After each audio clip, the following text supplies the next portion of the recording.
সখীরে না জানি ওই নিষ্ঠুর বিধাতার নিকটে কত অপরাধ ছিল। আমাদের ভিন্ন ভিন্ন দেহ করেছে বলে, কিন্তু প্রাণ করেছে একটি। বলে ভাবে কি বেঁচে থাকা যায়? হ্যাঁ, সমস্ত সখীগণ কথাগুলো শ্রবণ করছে, বলে দেখ তোরা যখন আশা করে এসেছিস, তাহলে আমার ছোটবেলার ছোট্ট একটি কাহিনী তোদের নিকটে বলে। দেখুন রাধারানী তারা তো ইচ্ছাময় ছিলেন।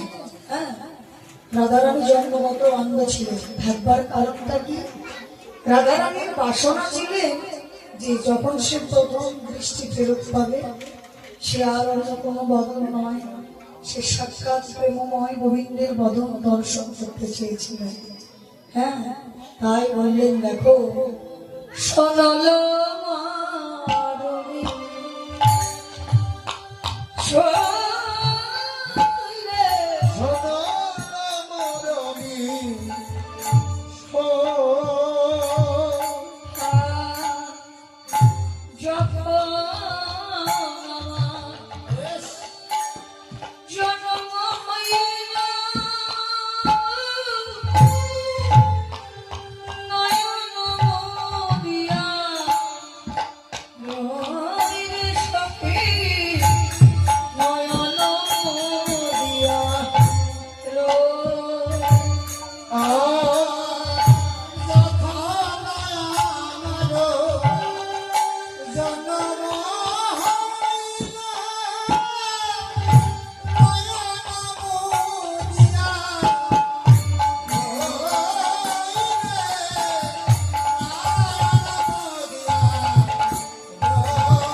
পুরো ব্রজবাসী জেনে গেল।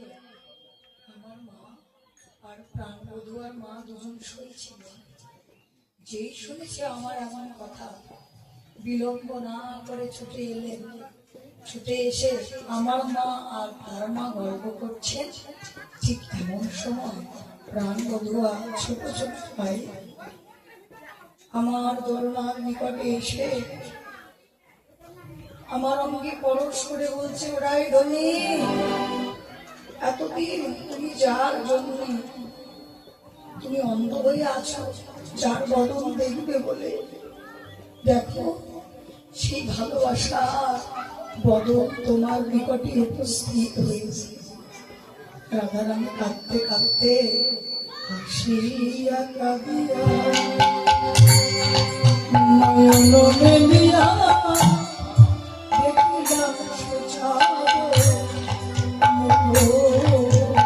হাসিয়া কাঁদিয়া নয়ন মেলিয়া দেখিলাম সুচাঁদ মুখ। আমি নয়ন ভরে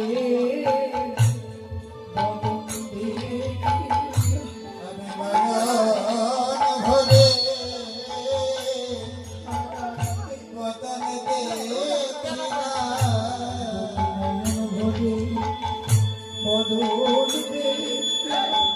নয়ন ভরে বদন দেখিলাম আমার মনের প্রাণে শান্তি দিয়ে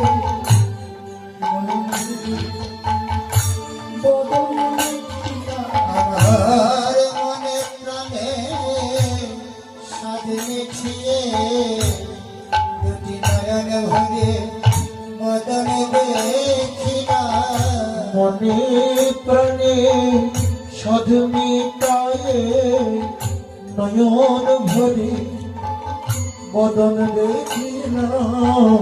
সমস্ত সখীগণ জিজ্ঞাসা করতে লাগলেন রায়ধনী কথাটা বুঝতে পারলাম না।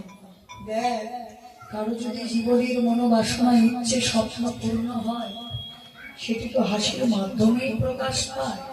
হ্যাঁ, কিন্তু তুই বলছিস যে হাসিয়া কাঁদিয়া নয়ন মেলিয়া দেখিলাম সুচাঁদ মুখ। তুই হাসলি কেন বুঝতে পেরেছি, কিন্তু ধনী তুই কাঁদলি কেন? রাধারানী বলছে, দেখ, কাঁদবো না কেন রে? ভগবান যখন আমার মনের বাসনা পূর্ণ করলো, আমার প্রেমময় রসময় এসে দেখা দিল,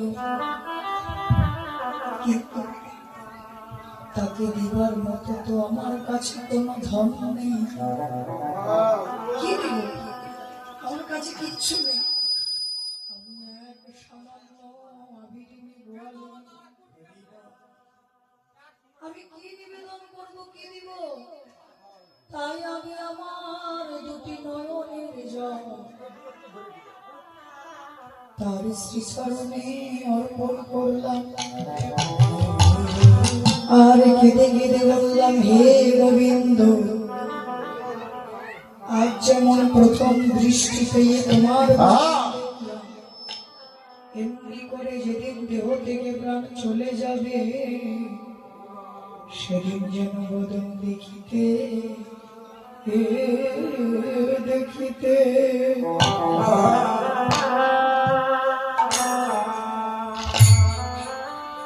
আমি যেতে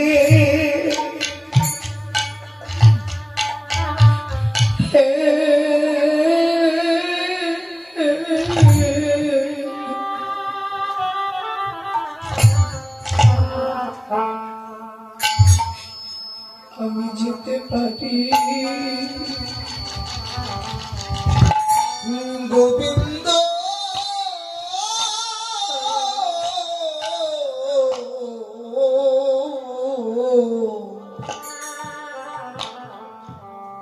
সেই দিনে বদন দেখিতে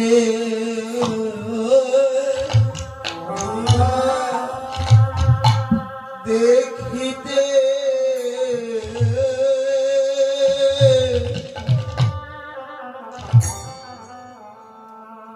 যেন যেতে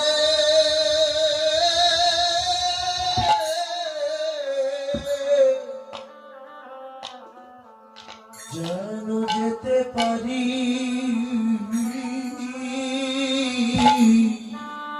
আমার ভালোবাসা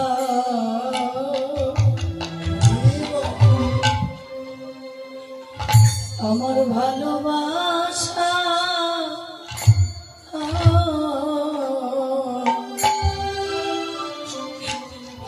ওই গোবিন্দ বদ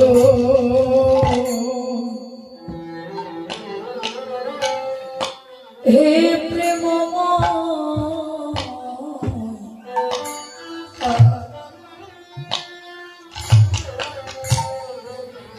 সেদিন যেন বদন দেখিতে দেখিতে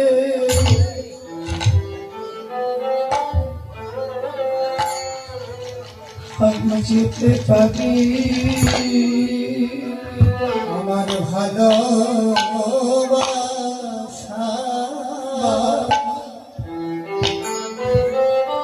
ভালোবাসা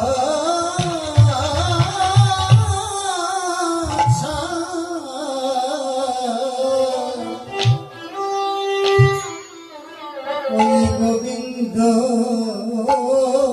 বদন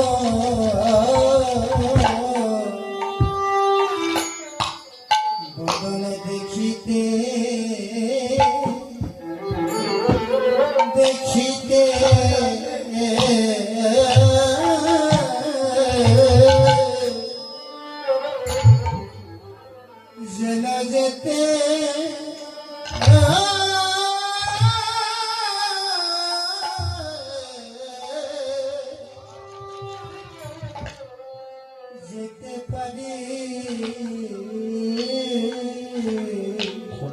আমি কেঁদে কেঁদে বললাম, হে প্রেমময়, তুমি তো জানো আমি এক সামান্য আবির্লি গোয়ালিনী। তবে জানো, আমি আমার জীবনের প্রতিটি খাতা মিলিয়ে দেখলাম, আমি ভালো করে হিসেব মিলিয়ে দেখলাম, হে গোবিন্দ, একমাত্র তুমি বিনা আমার আর কে, আমার আর কেউ নাই। গোবিন্দ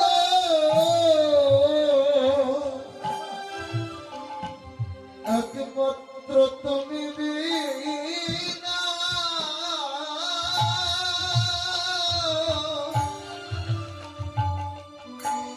আমার আর কে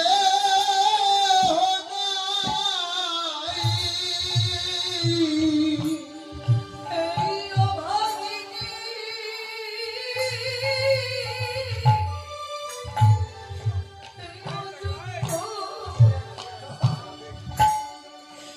এই অযোগ্য দাসে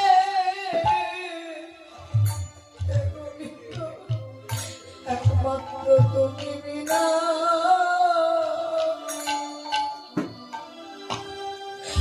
আমার আর কেউ নাই। এই অভাগিনী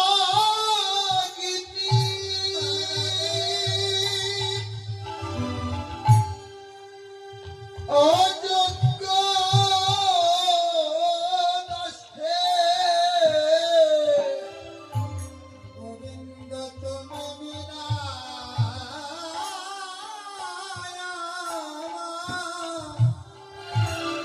আর কে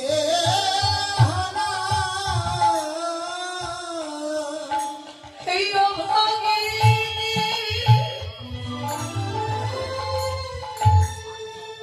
এই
এই জগতে ভক্ত না কাঁদলে তো কখনো ভগবানের নাম স্মরণ করে না।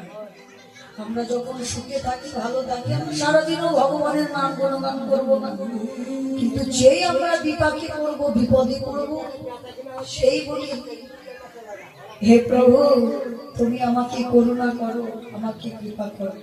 হ্যাঁ, তাই দেখো যত পারুন গৌর গোবিন্দ নাম স্মরণ করে কাঁদুন, কাদাই হলো জীবের শ্রেষ্ঠ ভজন। আর এই কাদার নিকটে ভগবান অতি দুর্বল, কোনো কিচ্ছু দিয়ে ভগবানকে বেঁধে রাখা যাবে না। ধন সম্পদ ঐশ্বর্য পাণ্ডিত্য রূপ গুণ শিক্ষা এগুলোকে কখনো ভগবানকে লাভ করা যায় না, একমাত্র প্রেম ভক্তি নয়নের জল ছাড়া। হ্যাঁ, এবার সমস্ত সখীগণ বলতে লাগলেন আরেকটু বলো না আমাদের কাছে ভালোবাসার কথা। আরো বলতে লাগলে যে দেখ আমার বধূ সে পরশ মনে সখী রে আমার বধূ সে পরশ মনে। এই অঙ্গ পরশে এই অঙ্গ আমার সখী সে অঙ্গ পরশে এই অঙ্গ আমার সোনার বরণ কানের সখী সোনার বদন আমি। বৈষ্ণব কবি বলছে ওরাই ধরি তুমি জানো না তুমি সেদিন হইতে হয়েছ সোনা। সেই দিন হইতে হয়েছ সোনা। যেদিন শিখেছ গোবিন্দে ওই উপাসনা তুমি সেদিন হইতে হয়েছ সোনা। তুমি শিখেছ গোবিন্দের উপাসনা। সেই দিন হইতে হয়েছ সোনা। ওই না সোনা মানুষে সঙ্গ ধরে সেদিন হইতে হয়েছ সোনা। সোনা মানুষের সঙ্গ ধরে সোনা মানুষের সঙ্গ ধরে সেদিন হতে হয়েছ সোনা। আর সোনার মরণ খানি রে সোনার মরণ খানি। আদর করো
করি বয়ানে নিরুকেশা আপন না গুরু যাবক পরাইলে কই আপন প্রাণ গোবিন্দ আমার দুটি চরণ মধ্যের কাছে নিয়ে কৃষ্ণ কৃষ্ণ নাম লিখে দেয় কেঁদে কেঁদে বলে রাই ধনী এই অযোগ্য দাসের কথা যদি তুমি ভুলে যাও ওই চরণের দিকে তাকালে দাসের কথা পড়বে মনে এ কথা কহিতে দাস যদুনাথে তিতিল নয়ন জলে। নয়ন জলে ওরে সকাল সিনান সময় জানি আর সকাল সিনান সময় জানে আর তত্ত্ব পদিতে ভালো এ পানি তপ্ত পথেতে ভালো এ পানি আর তম্বুল ভুকিয়া ধারাই পথে ফুল ভকিয়া তারায় পথে আরে নরে এ প্রিয়া পাতয়ে হানি হেদরেলে প্রিয়া কাতয়ে হাতে যদি বলা কহ লোকের লাজে আলাদে রানা কহলা শোনো, শোনো, এই মরমী জোনার মরমে বাজে মরমে জনার মরমে মাঝে ওরাবে, এই জগতে যারা মরমী জনা গোবিন্দকে ভালোবাসে তাদেরকে বলতে হয় না তারা জানে গো। এবার সমস্ত সখীগণের নিকটে হ্যাঁ ভালোবাসার কথা বলতে চেয়ে দেখে আমাদের স্নানের সময় হয়েছে আর বিলম্ব নয় চল আমরা সবাই মিলে স্নানে যাই সকালে স্নানে চলিলাম সকালে সেখানে চলিলাম সকালে স্নানে চলিলাম সকালে সেখানে চলিলাম সখীগণে সায়া সকালে সেখানে চলিলাম গৌরী সখী গণ সয়ে আনন্দ ভরে ভূষণ ভূষণ নীলা বসন ভূষণ নীলা ভূষণ ভূষণ নীলা বসন ভূষণ নীলা আইলে সবে বেড়ে চলিলাম বসন ভূষণ নীলা লাইরে সবে ধেয়ে চলিলাম ধরে না ধরে না ধরে না ধরে না ধরি আনন্দ আরে ধরে না আনন্দ আর ধরে না আনন্দ আরে ধরে না ধরে আনন্দ আর ধরে না নাই সব করবে বলে আনন্দ আরে ধরে না প্রভু দর্শন করবে বলে আনন্দ আর ধরে না ধরে না ধরে না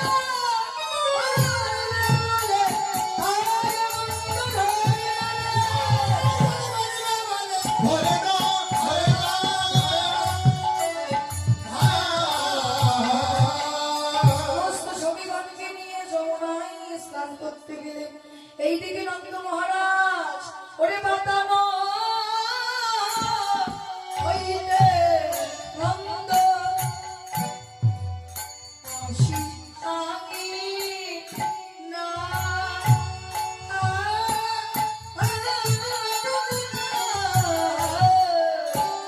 বাতানো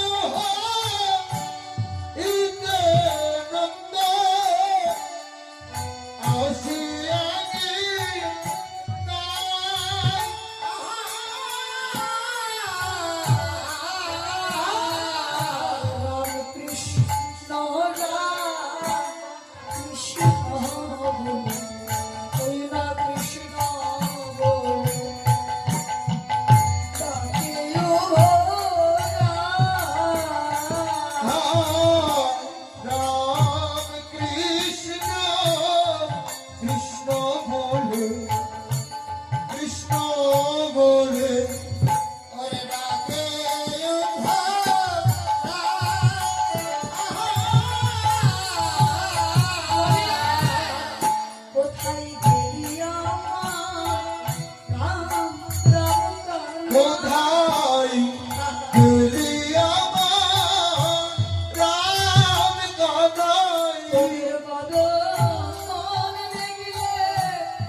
বলছে কি রে, এই জীবন তো অনেক, তো আমি যখন থাকবো না তোদের কিন্তু কিছু কর্ম করতে হবে, হ্যাঁ? কিন্তু সে তো আর জানে না যে সে সাক্ষাৎ ভগবান, হ্যাঁ? না জেনে বাৎসল্য প্রেমে গদগদ হয়ে ভগবানকে মহারাজ সন্তান রূপেই লাভ করলেন, হ্যাঁ? তাই বা বিলম্ব না করে বললেন কেজি গাভী বাছুরি পাত্র সহ নিয়ে চলে গেলেন যমুনায় গাভী দহন করতে। যেই না গাভী দহন করবেন সেই তাকিয়ে দেখে যে আমাদের রাধারানীও সেখানে উপস্থিত। যেই না রাধা বদনে নয়ন হয়েছে, জননয়নে নয়নে মিলন হলো।